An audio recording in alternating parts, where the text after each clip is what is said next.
बिस्मिल्लाहिर्रहमानिर्रहीम। आज हम पढ़ेंगे एम्पलीट्यूड। सेकंड वीडियो हमारा। पहले वीडियो में हमने डिस्कस किया था ऑसिलेशंस और उसके एग्जांपल।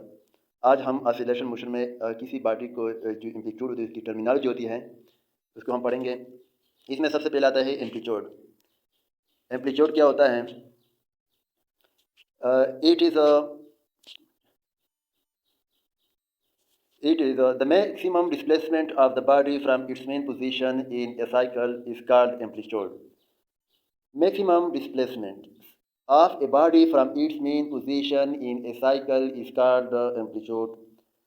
यानी अगर एक बॉडी मेन पोजीशन से ज़्यादा डिस्प्लेसमेंट कवर करती है वो उसकी एम्पलीट्यूड होती है। Amplitude being a length is measure in metre, और इसको हम मीटर से मेजर करते हैं। Representation amplitude is represented by A और एक्स नॉट। इसको हम ए या एक्स नॉट से डिनोट करते हैं। यूनिट ऑफ एम्पलीट्यूड, एम्पलीट्यूड का यूनिट क्या होता है? Amplitude is being a length so its unit is metre. Amplitude का यूनिट भी हमारे पास मीटर है क्योंकि ये लेंथ है।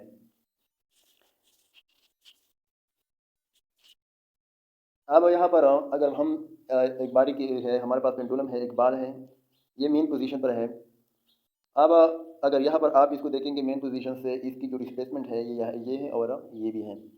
अब ये मेन पोजीशन से जितना दूर जा चुका है ये इसका एम्पलीट्यूड कहलाएगा। और इसको हम अगर वेव फॉर्म में देखते हैं तो वेव फॉर्म में आप ये लाइन जो है यहाँ से ये लाइन, जो स्ट्रेट लाइन यहाँ से एक स्ट्रेट लाइन है, इस लाइन के ऊपर आपको वेव नज़र आता है और नीचे भी वेव नज़र आती हैं। ये वेव आप अगर देखेंगे तो ये मेन पोजीशन से जिसका क्रस्ट बनता है, क्रस्ट का जो मैक्सिमम क्रस्ट का जो पॉइंट है, इसका जो लेंथ है ये एम्पलीट्यूड कहलाया जाता है। दूसरे अल्फाज में हमारे पास अक्सर में जो मीडियम होती है इसके पार्टिकल्स होते हैं इस तरह ट्रांसवर्स वेव्स में, तो ये जो पार्टिकल मैक्सिमम डिस्प्लेसमेंट कवर करता है उसका जो लेंथ होता है उसको हम एम्पलीट्यूड कहते हैं। दूसरा ये कि यहाँ पर आप देखेंगे, इसमें आप देखिए ये एक्सट्रीम पोजीशन हो गया, ये भी एक्सट्रीम पोजीशन है और ये इसका मेन पोजीशन। कोई बॉडी अगर मेन पोजीशन से जितना भी डिस्टेंस कवर कर लेता है ये इसका जो मैक्सिमम डिस्प्लेसमेंट है इसका एम्पलीट्यूड कहलाया जाता है। दूसरा ये है कि इसमें हमारे पास ये कि difference between difference between time period oscillation simple harmonic motion. इसमें डिफरेंट क्या होता है कि टाइम पीरियड या पीरियड मोशन क्या होता है, ऑसिलेशन मोशन क्या होता है, सिंपल हार्मोनिक मोशन क्या होता है, इसको हम डिस्कस करेंगे। सबसे पहले हम डिस्कस करेंगे पीरियड मोशन के पीरियडिक मोशंस क्या होता है। Periodic motion oscillation motions and simple harmonic motion में फ़र्क क्या होता है? Periodic motion, a motion repeats itself after an equal intervals of time is called periodic motion. Periodic motions ये भी एक रिपीटेड मोशन होता है, यानी बैक एंड फोर्थ मोशन होता है, लेकिन ये आप खुद को रिपीट करता है after an equal interval of time. यानी ये मेन पोजीशन पर अपने आप को इस ये जो एक्सट्रीम पोजीशन होती है वहाँ पर ये खुद को रिपीट करता है। यहाँ पर आप देखेंगे मेन पॉइंट्स अगर हम देखें, there is no equilibrium position, यानी इसकी इक्विलिब्रियम पोजीशन हम डिस्कस नहीं करते क्योंकि ये उनके इस मेन पॉइंट को अगर हम इसकी इक्विलिब्रियम पोजीशन करें लेकिन फिर भी उस पोजीशन पर नहीं रुकता, यानी खुद को दो पॉइंट के दरमियान इक्वल इंटरवल ऑफ टाइम में रिपीट करता है। There is no restoring force, और इसमें रिस्टोरिंग फोर्स भी नहीं होता। There is no stable equilibrium position, और इसमें कोई स्टेबल इक्विलिब्रियम पोजीशन भी नहीं होता। पीरियडिक मोशन का अगर हम एग्जांपल देखेंगे तो ये एग्जांपल हमारे पास इसका एग्जांपल है uniform circular motion. Uniform circular motion जो है ये पीरियडिक मोशन का हमारे पास एक एग्जांपल है। आप इसको अगर आप यूनिफॉर्म सर्कुलर मोशन किसी भी बॉडी का आप देखेंगे तो ये खुद को एक पीरियडिक मोशन की तरह रिपीट करती हैं। दूसरा ये है कि ऑसिलेशंस मोशंस क्या होता है, और इसके बाद हम सिंपल हार्मोनिक मोशन डिस्कस करेंगे। Oscillation motion to and fro of a particles a mean position is called an oscillatory motion. In oscillatory motion, a particle move on either side of equilibrium. Mean position is an oscillatory motion. Oscillatory motion जो है इसमें to and fro motion होता है of the body particles. oscillatory motion में हमारे पास जो particle होता है वो किसी दो साइड में इक्विलिब्रियम पोजीशन के आसपास होता है। फॉर एग्जांपल अगर हम इसके मेन पॉइंट्स देखेंगे तो ये इसके मेन पॉइंट्स कहता है कि it is a kind of periodic motions bounded between two extreme points. ये दो एक्सट्रीम पॉइंट्स के दरमियान होता है, लेकिन ये भी एक पीरियडिक मोशन का टाइप्स है। दूसरा ये है कि the object will keep on moving between two extreme points about A fixed point is called mean position or equilibrium position. The object will keep on moving between two extreme points. Oscillation motion में object जो है वो दो extreme points के दरमियान जो होगा motion करेगा, और वो जो इसके दरमियान जो पॉइंट होगा वो इसका फिक्स पॉइंट होगा, जिसको हम मीन पोजीशन कहते हैं या इक्विलिब्रियम पोजीशन भी कहते हैं। along any path, the path is not constant। ये एक जब मेन पोजीशन पर ये मोशन करेगा तो ये बिल्कुल along किसी भी पाथ पर मोशन कर सकता है। अब हम और पॉइंट देखते हैं इसका। There will be a restoring force detected towards equilibrium position mean position, यानी इसमें रिस्टोरिंग फोर्स भी होगा। इन नंबर 4 कहता है कि in an oscillatory motion the net total force on the particle is zero at mean position. जो mean position पर इस बॉडी ऑसिलेटरी मोशन में मेन पोजीशन पर बॉडी में पर जो फोर्स होगा वो ज़ीरो होगा। Mean position is simple harmonic motion is a stable equilibrium.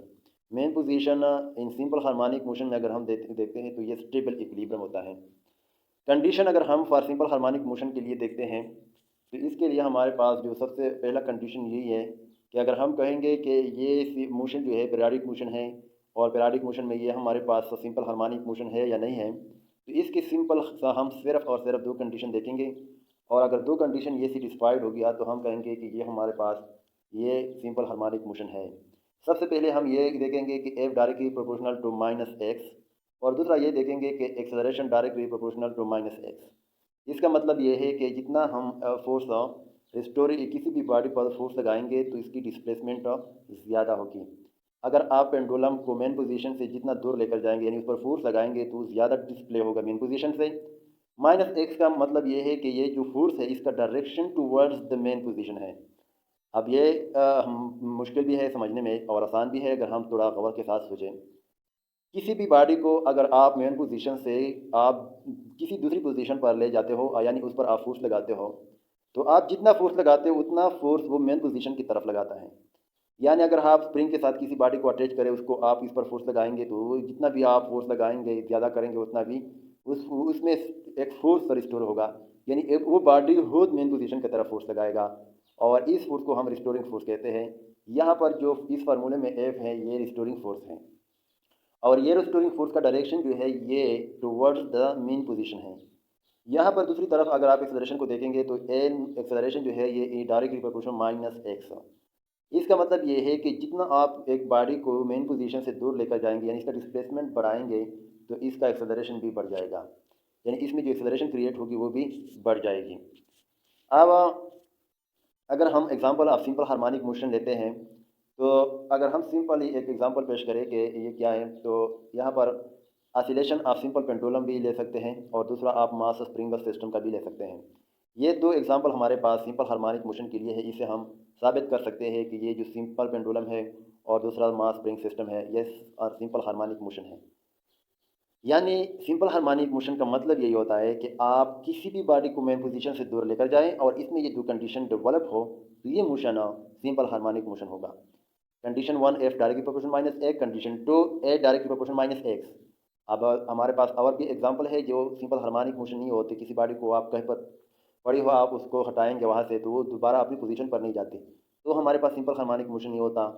दूसरा वो कि अगर आप उस बॉडी को इसी जगह से हटाएंगे दोबारा आप अब फालतू से आप एक्सटर्नल फोर्स लगाएंगे अपने मेन पोजीशन की तरफ लेकर जाएंगे तो फिर भी सिंपल हार्मोनिक मोशन नहीं होगा। तब होगा जब वो बॉडी खुद मेन पोजीशन की तरफ फोर्स लगाए, उसमें क्रिएट हो जाए और खुद ले जाने की कोशिश करे, तो तब हम कहेंगे कि ये सिंपल हार्मोनिक मोशन है। यहाँ पर अगर आप देखेंगे तो हमारे पास एक मास है, इसका बाब है, इसका मास है। अगर मैं इसको एक्सट्रीम पोजीशन की तरफ लेकर जाऊँ और इसको छोड़ूंगा तो ये इस मेन पोजीशन पर टू एंड फ्रो मोशन करेगा। आप ये क्यों करेगा? क्योंकि जितना हम इसको यहाँ से लेकर जाएंगे दूर तो ये इसमें एक फोर्स रिस्टोर होगा और उस फोर्स का direction towards the mean position होगा। अब जैसे ही मैं यहाँ पर बॉडी जोड़ूंगा तो यहाँ से मैं बॉडी जोड़ूंगा तो ये बॉडी मोशन करेगा टूवर्ड्स मेन पोजीशन।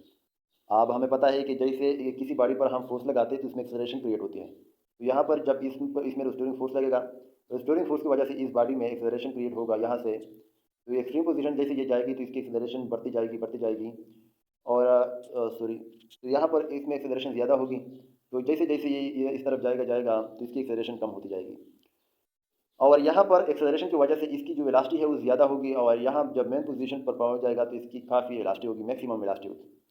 तो वेलोसिटी की वजह से या मोशन की वजह से इसमें इनर्शिया क्रिएट होगा, और इनर्शिया की वजह से ये मेन पोजीशन पर नहीं रुकेगा, और ये यहाँ से स्टार्ट यहाँ इसको क्रॉस करके दूसरी तरफ जाएगा, यानी एक्सट्रीम पोजीशन की तरफ जाएगा। और जब ये इस पोजीशन पर पहुँच जाएगा एक्सट्रीम पोजीशन पर, तो फिर इसमें रिस्टोरिंग फोर्स क्रिएट होगा और उसका डायरेक्शन टूवर्ड्स मेन पोजीशन होगा। अब ये बॉडी जैसे हम यहाँ पर जुड़ते हैं, पहले से जो देखते हैं कि यहाँ पर जैसे पहुँच जाती है रुक जाती है, यानी यहाँ पर इसकी वेलोसिटी फिर ज़ीरो होती है। फिर इसमें रिस्टोरिंग फोर्स होता है, रिस्टोरिंग फोर्स की वजह से ये पैर मोशन में आ जाती है और ये टूवर्ड्स मेन पोजीशन कर लेती है। फिर मेन पोजीशन पर जब ये पहुँच जाती है तो यहाँ पर फिर इसकी वेलोसिटी यानी मेन पोजीशन की वेलोसिटी इसकी मैक्सिमम होती है। फिर इसकी वजह से इसमें इनर्शिया होती है और इनर्शिया की वजह से फिर ये एक्सट्रीम पोजीशन पर चला जाता है। अब यहाँ पर अगर हम देखते हैं तो मेन पोजीशन पर इसकी जो वेलोसिटी होती है काइनेटिक इसकी जो यहाँ पर वेलोसिटी ज़्यादा होती है, मैक्सिमम होती है, तो इसकी काइनेटिक एनर्जी यहाँ पर ज़्यादा होती है। और एक्सट्रीम पोजीशन पर वेलोसिटी जीरो होती है तो यहाँ पर काइनेटिक एनर्जी जीरो होती है, लेकिन यहाँ पर पोटेंशियल एनर्जी ज़्यादा होती है, मैक्सिमम होती है। इसी तरह यहाँ पर मैक्सिमम पोटेंशियल एनर्जी होती है और काइनेटिक एनर्जी इसमें यहाँ पर जीरो होती है। और एक्सेलरेशन जो है ये एक्सट्रीम पोजीशन में इसमें ज़्यादा होती है, मेन पोजीशन पर इसमें जीरो होती है, और यहाँ पर फिर ये ज़्यादा होती है। अब एक्सेलरेशन क्योंकि यहाँ पर रिस्टोरिंग फोर्स एक्सट्रीम पोजीशन पर रिस्टोरिंग फोर्स ज़्यादा होती है तो इस वजह से इसमें एक्सेलरेशन ज़्यादा होगी। और जैसे जैसे ये क्योंकि फोर्स वेरिएबल है, यहाँ पर पहले फोर्स ज़्यादा होगा, जैसे जैसे ये मेन पोजीशन की तरफ नज़दीक चला जाएगा तो इसकी फोर्स की मकदार कम होती जाएगी, तो फोर्स की मकदार कम होगी तो एक्सेलरेशन की मकदार भी कम होगी, कम होती जाएगी। जैसे ही मेन पोजीशन पर पहुँच जाएगा तो एक्सेलरेशन जीरो हो जाएगी। अब एक्सेलरेशन यहाँ पर इसलिए जीरो होती है क्योंकि यहाँ पर फोर्स जीरो होता है, मेन पोजीशन पर बॉडी पर कोई फोर्स नहीं होता है, एक्सटर्नल फोर्स जीरो बनता है, तो इस वजह से फिर इसमें एक्सेलरेशन जीरो होता है। और जैसे ये यहाँ से इनर्शिया की वजह से इस तरफ मोशन स्टार्ट कर लेता है तो फिर इसमें रिस्टोरिंग फोर्स क्रिएट होता है और ये इसमें नेगेटिव एक्सेलरेशन स्टार्ट होती है, और जैसे जैसे ये यहाँ पर पहुँच जाता है तो एक्सेलरेशन ज़्यादा होती है। और फिर यहाँ से फिर इसमें पॉजिटिव एक्सेलरेशन, यानी जैसे ये मेन पोजीशन से एक्सट्रीम पोजीशन की तरफ जाता है तो इसमें एक नेगेटिव एक्सेलरेशन क्रिएट होती है, और जैसे ये मेन पोजीशन से एक्सट्रीम पोजीशन से मेन पोजीशन की तरफ आता है तो इसमें पॉजिटिव एक्सेलरेशन क्रिएट होती है। दूसरा ये कि आप सपोज यहाँ स्प्रिंग सिस्टम में देखेंगे कि मास स्प्रिंग सिस्टम में भी हमारे पास किस तरह ये डिफाइन कर लेता है। मास स्प्रिंग सिस्टम को अगर हम सपोर्ट के साथ इसको कनेक्ट करें और ये स्प्रिंग ले लें और एक मास ऑब्जेक्ट ले लें इसके साथ कनेक्ट करें, तो यहाँ पर आप देखेंगे कि इसमें भी इस तरह होता है स्प्रिंग सिस्टम में। यहाँ पर मैं डिफाइन कर लेता हूँ थोड़ा। मास स्प्रिंग सिस्टम में ये मास है, अगर मैं इस पर इस तरफ फोर्स लगा दूंगा तो इसमें स्प्रिंग की वजह से इसमें रिस्टोरिंग फोर्स क्रिएट होता है, क्योंकि ये स्प्रिंग जो हमारे पास होता है ये इलास्टिक स्प्रिंग होना चाहिए। अब इलास्टिक स्प्रिंग जो होता है इसमें यह हैसियत होती है कि आप इसको स्ट्रेच करेंगे तो दोबारा वो अपनी पोजीशन पर उसमें अंदर रिस्टोरिंग फोर्स क्रिएट होता है और वो खुद को अपनी मेन पोजीशन पर ले आने की कोशिश कर लेता है। तो ज़ाहिर बात है अगर मैं इस बॉडी पर इस तरफ फोर्स लगा दूंगा तो इसमें रिस्टोरिंग फोर्स क्रिएट होगा, जैसे ही मैं ये जोड़ूंगा तो ये फिर यहाँ से मोशन इस तरफ स्टार्ट कर लेगा। लेकिन अगर ये इसका मेन पोजीशन है तो ये यहाँ पर नहीं रुक जाएगी और ये इस जगह से इसको पार करके यहाँ पर आ जाएगी किसी एक पॉइंट पर, क्योंकि इसमें हमें पता है कि कोई भी बॉडी जिसमें वेलोसिटी होती है, मोशन में होती हैं, तो इसमें इनर्शिया होती है और इनर्शिया की वजह से ये यहाँ पर नहीं रुकेगी मेन पोजीशन पर, क्योंकि हम जानते हैं कि यहाँ मेन पोजीशन पर तो इस पर रिस्टोरिंग फोर्स जो होता है यानी एक्सटर्नल फोर्स तो जीरो होता है, और अगर किसी बॉडी पर रिस्टोरिंग फोर्स या एक्सटर्नल फोर्स जीरो हो तो उसको वहाँ पर उसको रुकना हो चाहिए था। लेकिन यहाँ पर हमें पता है कि कोई भी बॉडी मोशन में हो और कोई एक्सटर्नल फोर्स जीरो, तो ये इसमें वो अपना मोशन बरकरार रखता है, तो ज़ाहिर बात है ये यहाँ पर नहीं रुकेंगी, यहाँ से आगे ही बढ़ेगी। और इनर्शिया भी यही कहता है कि कोई भी बॉडी मोशन में होती है तो वो अपने मोशन को बरकरार रखने की कोशिश करता है। तो ये यहाँ पर फिर यहाँ से फिर इस तरफ जाएगी, फिर ये इस तरफ मोशन करेगी, यानी to and fro motion about the mean position करेगी। तो ये भी हमारे पास एक सिंपल हार्मोनिक मोशन की मिसाल है, क्योंकि इसमें पेंडुलम में और इसमें एक्सेलरेशन की मैग्नीट्यूड भी बढ़ती है डिस्प्लेसमेंट के साथ साथ। जितना हम इसको डिस्प्ले करेंगे तो इसमें एक्सेलरेशन की मैग्नीट्यूड ज़्यादा होती है, और जितना हम इस पर फोर्स लगाएंगे उस डिस्प्लेसमेंट बढ़ाएंगे उतना इसमें रिस्टोरिंग फोर्स ज़्यादा होती है। तो ये दोनों ये पेंडुलम में और स्प्रिंग सिस्टम में ये दोनों सेटिस्फाइड होते हैं, इसलिए हम कहते हैं कि हमारे पास जो पेंडुलम है, ऑसिलेशन ऑफ पेंडुलम और मास स्प्रिंग सिस्टम, ये दोनों सिंपल हार्मोनिक मोशन है। अब हम अगर डिफिनीशन की तरफ आते हैं कि सिंपल हार्मोनिक मोशन हमारे पास क्या होती हैं, तो such a type of motion in which object perform periodic motion under the influence of restoring force is called simple harmonic motion। Simple such periodic motion हमारे पास ये एक ऐसी पीरियडिक मोशन है जो ये रिस्टोरिंग फोर्स की वजह से मोशन क्रिएट कर लेता है, और इसको हम फिर सिंपल हार्मोनिक मोशन कहते हैं। इसको हम SHM से डिनोट करते हैं, SHM। एस का मतलब simple, H harmonic and motion. अब दूसरा ये है कि special oscillatory motion in which restoring force is directly proportional to the displacement and of the particle from the mean position.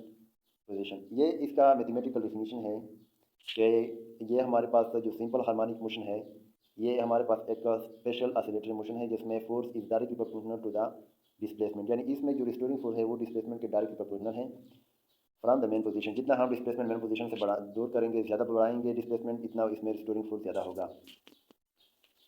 यहाँ पर इसका मैथमेटिकल फॉर्म दिया है कि फोर्स जो है रिस्टोरिंग फोर्स वो directly proportional to minus X, यानी माइनस डायरेक्शन शो कर रहा है रिस्टोरिंग फोर्स का, और डिस्प्लेसमेंट जो है ये लेंथ है।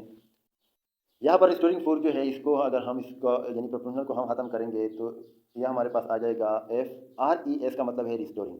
रिस्टोरिंग फोर्स बराबर है माइनस के एक्स। यहाँ पर जो के है ये कांस्टेंट है, के जो है ये स्प्रिंग कांस्टेंट है। Explanation vibration or oscillation is repeated back and forth motion along the same path. Vibration occur in the vicinity of a point of stable equilibrium. ये कहता है कि इसमें यहाँ पर अगर आप देखेंगे तो ये जो वाइब्रेशन है या एक्सीलरेशन है ये रिपीटेड बैक एंड फोर्थ आगे पीछे मोशन होता है अलॉन्ग द सेम पाथ, एक सेम पाथ पर। अब इसके अगर हम इक्विलिब्रियम पॉइंट देखते हैं तो यहाँ पर a point at which the net force acting on the body is zero. अब इक्विलिब्रियम पॉइंट हम बार बार डिस्कस करते हैं कि इक्विलिब्रियम पॉइंट किसी भी बॉडी का वो पॉइंट होता है जहाँ पर उस पर एक्सटर्नल फोर्स जीरो होता है, यानी नेट टोटल एक्सटर्नल फोर्स का सम करे तो वो जीरो होता है। अब ये बॉडी देखें तो इस पर जो फोर्स है ये क्या है, यहाँ पर जीरो है, क्योंकि अब रस्सी जो है इसमें टेंशन क्रिएट हुआ है अपवर्ड, और जो मास है इसका जो वेट है वो डाउनवर्ड, ये आपस में बराबर है, तो इस वजह से ये यहाँ पर इक्विलिब्रियम फॉर्म में है, ये कहीं मूव नहीं करता। तो इसलिए ये हमारे पास क्या है, यहाँ पर ये जो इसका पोजीशन है ये इक्विलिब्रियम पोजीशन कहलाया जाता है। अब मैं यहाँ पर थोड़ा सा हूँ आपको स्प्रिंग कांस्टेंट के बारे में थोड़ा बता दूँ। स्प्रिंग कांस्टेंट हर स्प्रिंग का अलग होता है, मटेरियल पर डिपेंड करता है, साइज़ पर डिपेंड करता है कि आपके पास किस टाइप का, किस मटेरियल का आपके पास स्प्रिंग है, क्योंकि काफ़ी स्प्रिंग हमारे पास सख्त भी होते हैं और काफ़ी नरम भी होते हैं, तो उसकी अलग अलग वैल्यू होती है। इसको हर स्प्रिंग के ऊपर लिखा होता है कि इसका कांस्टेंट जो है ये बताया जाता है कितना है, तो इसलिए हर स्प्रिंग का अलग होता है। अब इसका मतलब ये है कि आप 1 न्यूटन फोर्स लगाएंगे, इसमें 1 न्यूटन फोर्स अगर आप किसी स्प्रिंग पर लगाएंगे और इसमें अगर स्प्रिंग पर 1 न्यूटन फोर्स लगाया और आपने उसमें 1 मीटर डिस्टेंस यानी लेंथ में इंक्रीज कर दिया, तो इसका जो स्प्रिंग कांस्टेंट होगा 1 होगा। कारण हमारे पास अक्सर ऐसा नहीं होता, काफ़ी सख्त होते हैं, हम फोर्स ज़्यादा लगाते हैं इसमें डिस्प्लेसमेंट कम आता है, यानी इसकी स्प्रिंग कांस्टेंट बहुत ज़्यादा होती है। अगर मैं किसी स्प्रिंग पर 10 न्यूटन फोर्स लगा दूँ फिर भी इसमें 1 मीटर डिस्प्ले नहीं कर सकता मैं। फॉर एग्जांपल इसमें हो सकता है कि मैं लेंथ में चेंज 1/2 मीटर करूँ, तो इस तरीके से हम किसी भी स्प्रिंग का स्प्रिंग कांस्टेंट जो है वो मालूम भी कर सकते हैं। वो इस फार्मूले से हम फाइंड कर सकते हैं कि अगर हम फोर्स को एक्स पर डिवाइड करें तो हमें स्प्रिंग कांस्टेंट मिल सकता है।